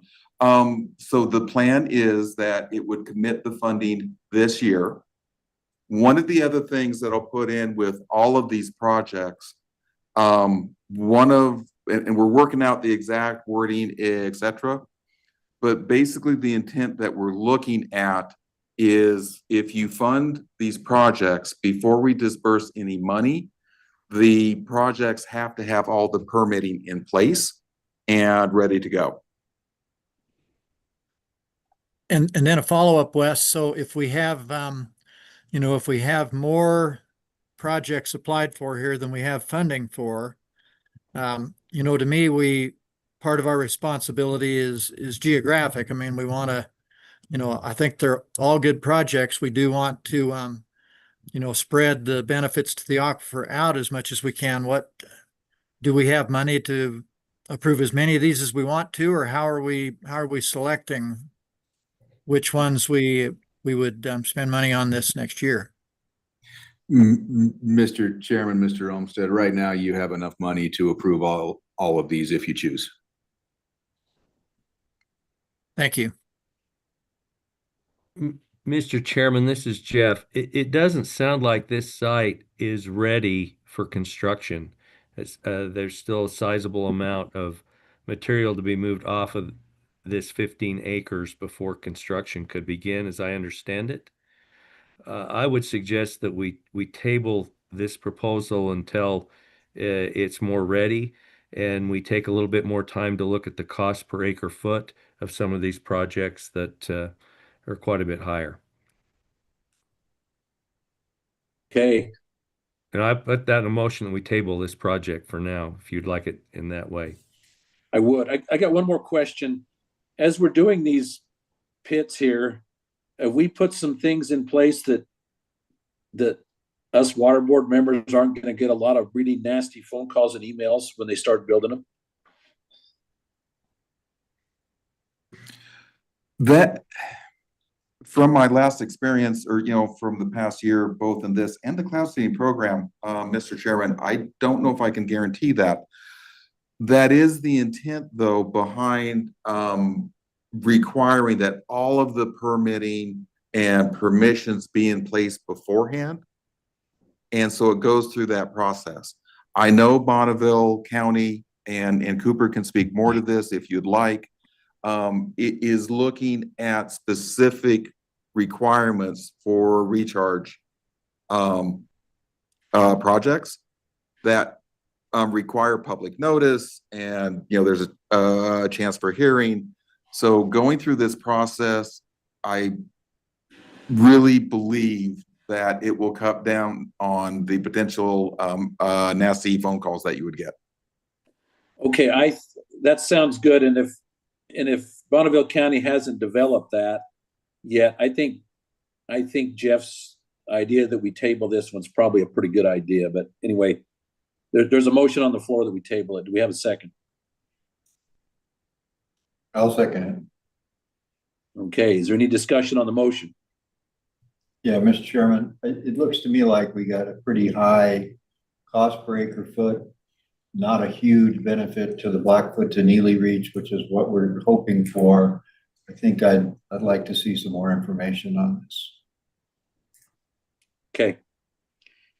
Mr. Chairman, Brian, I think this is a good project. I think we're going to need it, but maybe another year to get that material moved, and I do question some of the reach gain analysis. To me, these projects all are going to benefit more down towards Blackfoot than what the model is showing, but I'm not I'm not a modeler, so I can't say that, but just so yeah, important project. I could wait a bit on it. Okay, any other? And if I might add, I didn't like getting some of the negative stuff from neighbors, but I liked a lot less getting the public outcry from curtailing 500,000 acres because we can't balance our aquifer. So we got to, we can't please everybody, but we got to try to keep agriculture productive, and we've got to replace incidental recharge with managed recharge one way or another, or all of these ways. Thank you. Okay. Is there any other, are we ready to vote, or does anybody have any other comments? Okay, we have a motion on the table to table this motion. All in favor, say aye. Aye. Aye. Any opposed? Okay. The motion is tabled, so let's look at our next one. So, Mr. Chairman, if it helps, just as a quick summary, this is a 52 acre basin, $11.85 million, looking at 90 CFS and $78 per acre foot.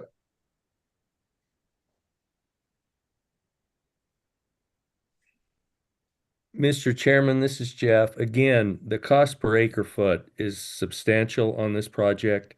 As I recall from the memo that went out to us, there's $8 million in construction costs associated with this project. I can't support this cost per acre foot at this time. I think we need to give that country a look out that way and see if there aren't sites that have less overburden to remove that the construction costs could be reduced on, and make the cost of a recharge basin lower. I know we're not going to get it as cheap as we're getting those sites in the Magic Valley, but something that would spread our money a little further. Okay. Any other comments? This is Brian again. I got a little sticker shock on the price on that one. I think we need these big sites, and they're not gonna.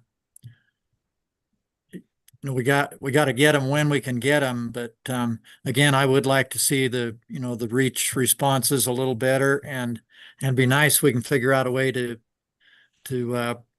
get that cost down some, whether it's not digging as deep or what it is. But 90 CFS is a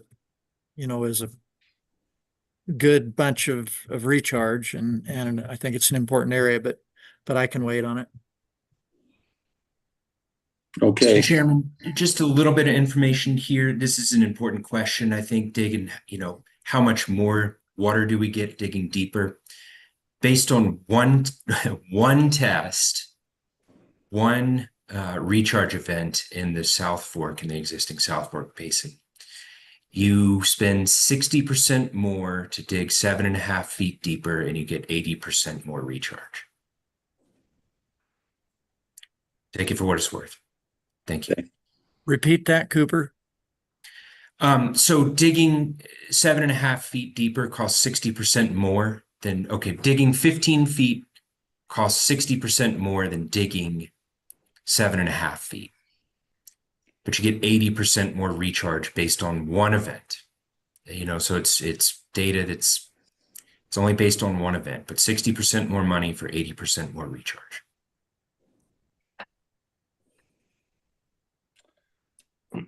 Okay.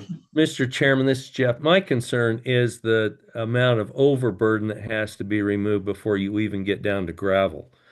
And the tour that we took with the Harrison Canal, I think Cooper was with me as well as the Lieutenant Governor. There's some fields out there where there's very little overburden to remove, and then you're in gravel. And that's what my concern is can we find some different areas in that geographic area that will have the same or better near Blackfoot to Neely Reach gain benefit, and not have to remove so much overburden that then has to be hauled away or whatever. and get the construction costs down.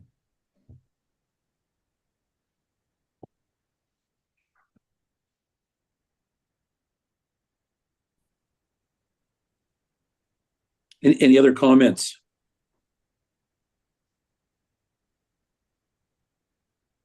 So was that a motion to table this one also, Jeff? Well, I didn't make a motion, but I would make a motion that for the time being, we table this proposal. Okay. Just, Mr. Chairman, a quick comment. The land may not be available if we table it. So just an FYI. Okay. All right. Is there do I have a second? I'll second it. Okay. We have a motion, a second. Any discussion on the motion? Any other comments? Okay. All in favor of tabling this motion or this project, say aye. Aye. Aye. Any opposed? Okay, motion carries. Okay, let's go to the next one. Okay.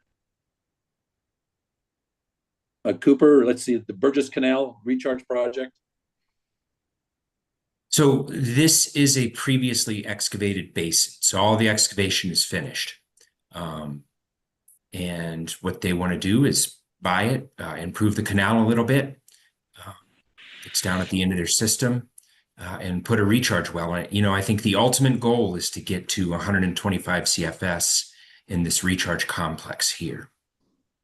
So, and that's why they're doing a test well also. And this includes, I think, 4 monitor wells also. So Cooper, is this a old gravel pit? That's right. Okay, all right. Any questions or comments? That Mr. Chairman? Go ahead. Yeah, this is Brian. I looked at this site with Luke Hicks a year ago or so, I think, sometime, and I really like the price tag. It's already it's going to be hard to make neighbors mad when it'll arguably look a lot better than it does now, kind of like Daryl's first 55 road or Enterprise first 55 road. And geographically, it's quite a few miles away from some of the other sites. So I think this one's kind of a bargain, but. Okay, well, the nice part is there's no excavation and probably the neighbors, it's not gonna be any change for the neighbors, so. What's the committee's pleasure here? Mr. Chairman, I'd move that we recommend to the full board to approve this site. Okay. Do I have a second? Chairman, I'll second that. Okay. It's been moving a second. Any discussion on the motion? Okay. All in favor of recommending this to the full board, say aye. Aye. Aye. Aye. Any opposed? Okay, thank you. Okay. Here's our next one, the Aberdeen Springfield well.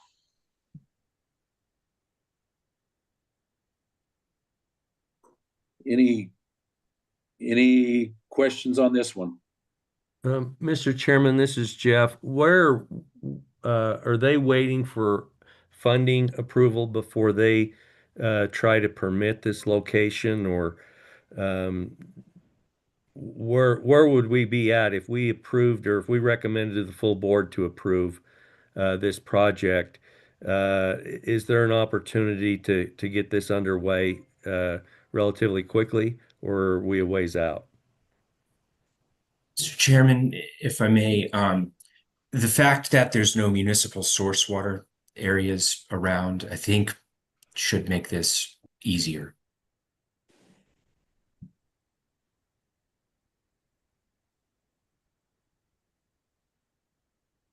Okay. What's the committee's pleasure here?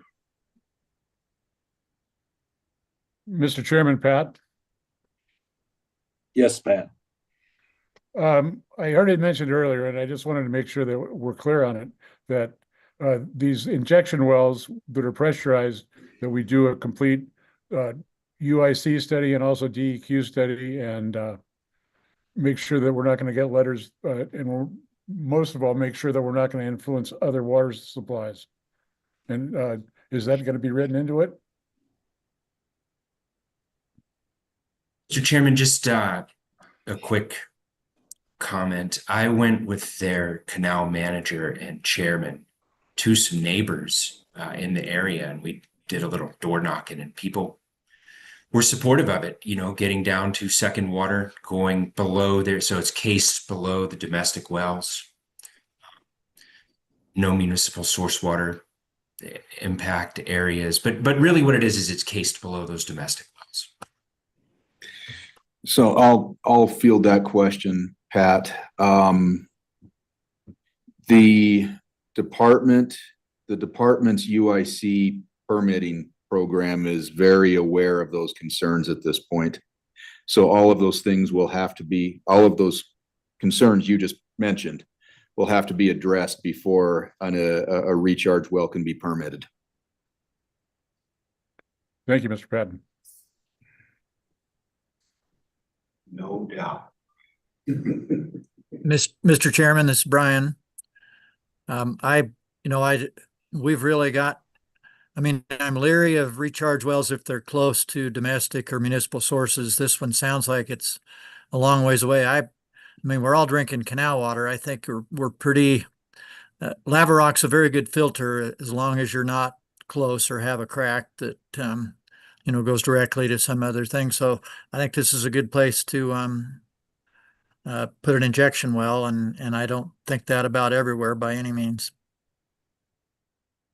Yeah, somebody want to make a motion to accept this, or what's the pleasure?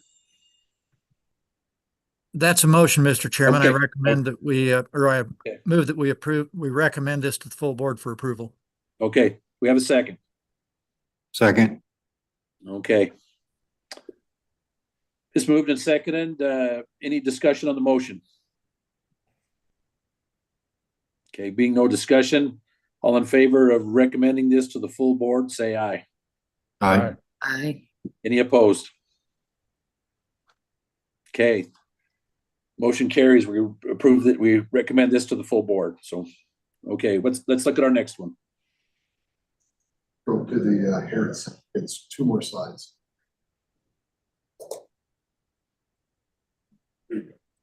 Okay.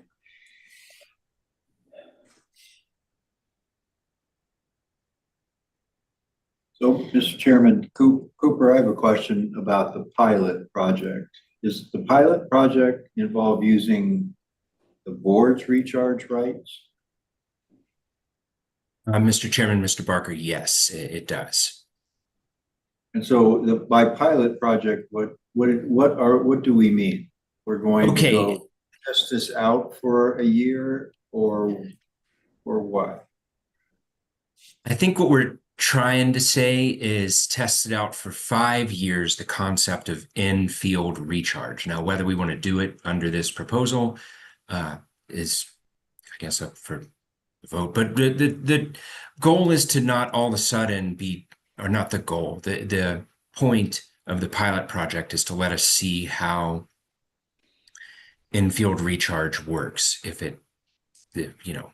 It's not trying to tie our hands to any specific proposal it's not basically I think the point is to not tie us to any specific policy. It's just looking at it for 5 years.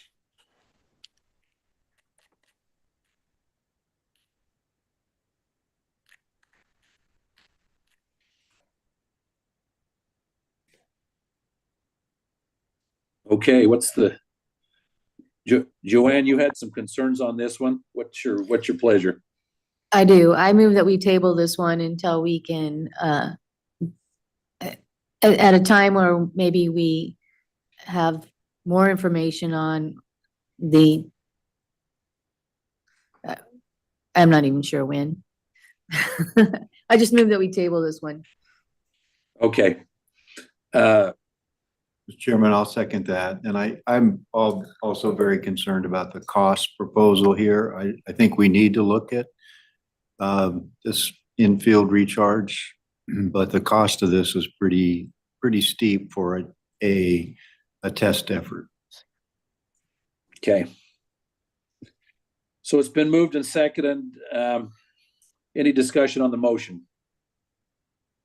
Mr. Chairman, Brian, I agree. I hadn't seen this until yesterday and it's overall, it sounds pretty cheap, but, it seems to me like any farmer for $400 an acre would want to flood his field for a month and then, plant a crop after that. I think we can find a way to do this cheaper. And if that's within Harrison, that'd be great. I think it's a good area, but this is going to really turn some heads, I think, and I think I can't endorse it at this time. Okay. Any other comments? Questions? Okay. Mr. Chairman, Mr. Raybould's muted.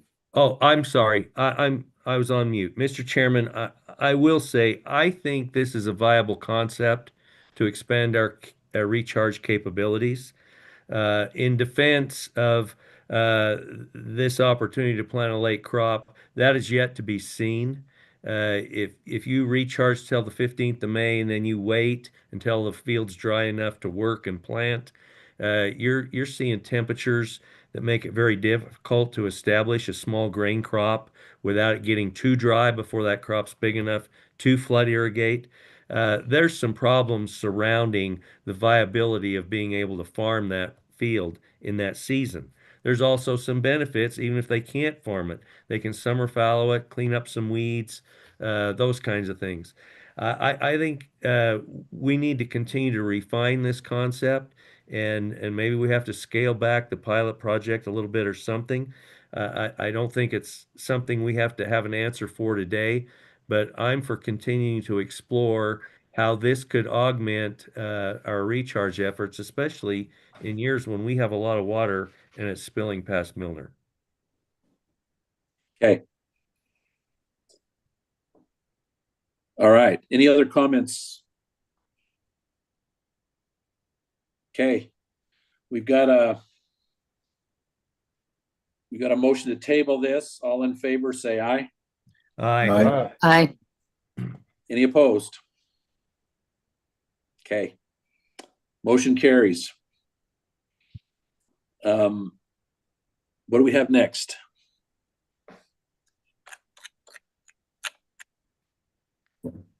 North side, that was just a proposal that's coming, so there is no other projects ready. Okay.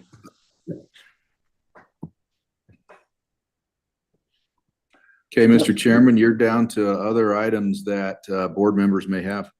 Okay. I'm going to make one comment on the north side.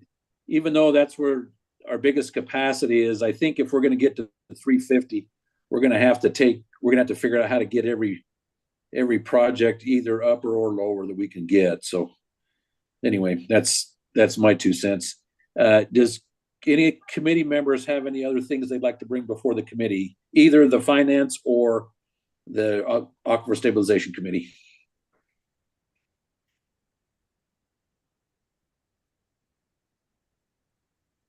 Okay. Mr. Chairman, I move we adjourn. I'll second that. So moved. All in favor, say aye. Aye. Aye. We'll see you next week. Hey, it's been a good afternoon, everybody. Thanks for sticking in there. We got a lot of work done today. Okay, thanks. Aye.